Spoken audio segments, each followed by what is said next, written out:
La vidéo d'aujourd'hui va porter sur le thème de la morale. Le premier constat qu'on peut faire, c'est que on a tous l'impression que la morale est plutôt en perte de vitesse euh, et que de ce fait, il y a un certain nombre de comportements un peu nouveaux, qui n'existaient pas avant et qui sont euh, pas en accord, on va dire, avec l'idée que l'on se fait de la morale.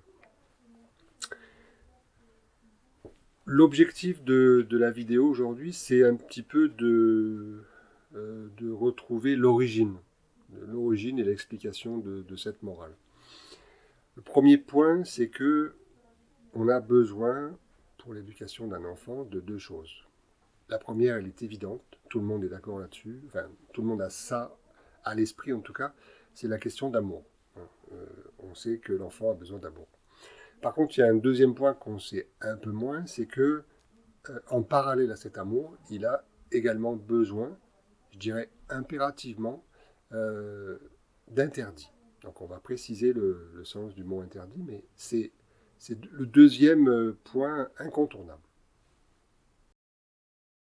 Et donc, on parle d'éducation. La difficulté dans ce domaine, c'est que les excès, d'un côté ou de l'autre, sont nocifs.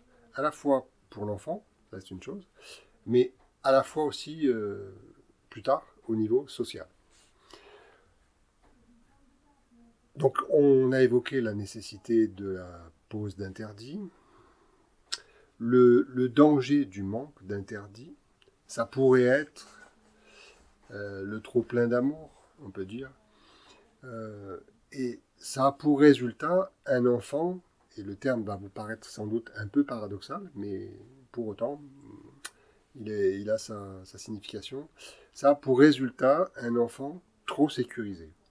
Et il n'est pas bon pour cet enfant-là, et ensuite pour son développement, et ensuite pour son insertion sociale, que cet enfant-là soit trop sécurisé. Prenons le cas de l'éducation totalement réussie, dans laquelle il y aurait un équilibre entre de l'amour et des interdits. Le rôle de l'amour, on n'y revient pas, l'amour maternel, familial, etc., on n'y revient pas, c'est évident pour tout le monde. Le rôle des interdits est plus abstrait. L'enfant à qui l'on pose des interdits au cours de son éducation, et très tôt d'ailleurs, ça commence dès les premières semaines, euh, a, a, un doute sur la relation qu'il a avec sa mère.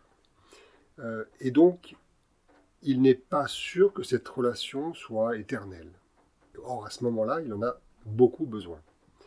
Donc, il va faire en sorte euh, que sa maman ne s'éloigne pas trop de lui. Et pour ce faire, il va satisfaire toutes ses demandes.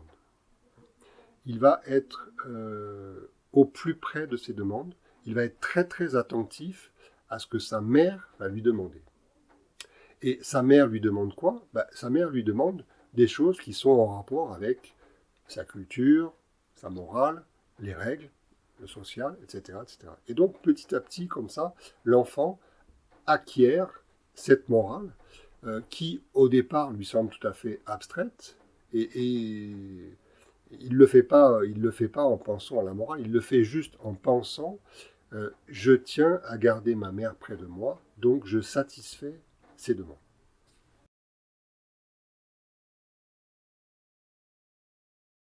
Les interdits seront minimes, absents de l'éducation, moins l'enfant se sentira insécurisé, moins il aura la nécessité de satisfaire les demandes de sa mère, et plus la morale sera absente de sa conduite ultérieurement.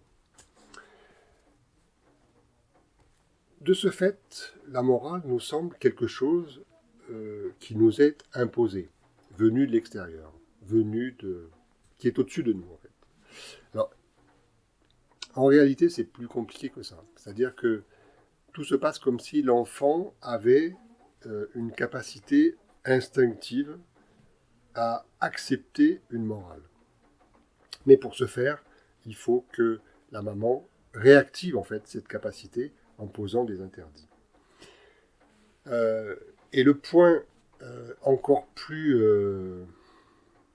inconscient de tout ça, c'est que lorsque cette morale a été acceptée par l'enfant, on peut parler de cadre, hein, donc c'est un cadre de référence pour lui, qui semble au premier abord contraignant, mais qui, au-delà de ça, est aussi quelque chose de protecteur. On le voit, par exemple, avec les enfants qui ont manqué énormément de cadres et qui, à l'adolescence, sont en recherche de ce cadre, notamment au travers de la délinquance et de l'opposition avec tout ce qui représente le cadre, c'est-à-dire les forces de l'ordre. Merci à tous, à bientôt.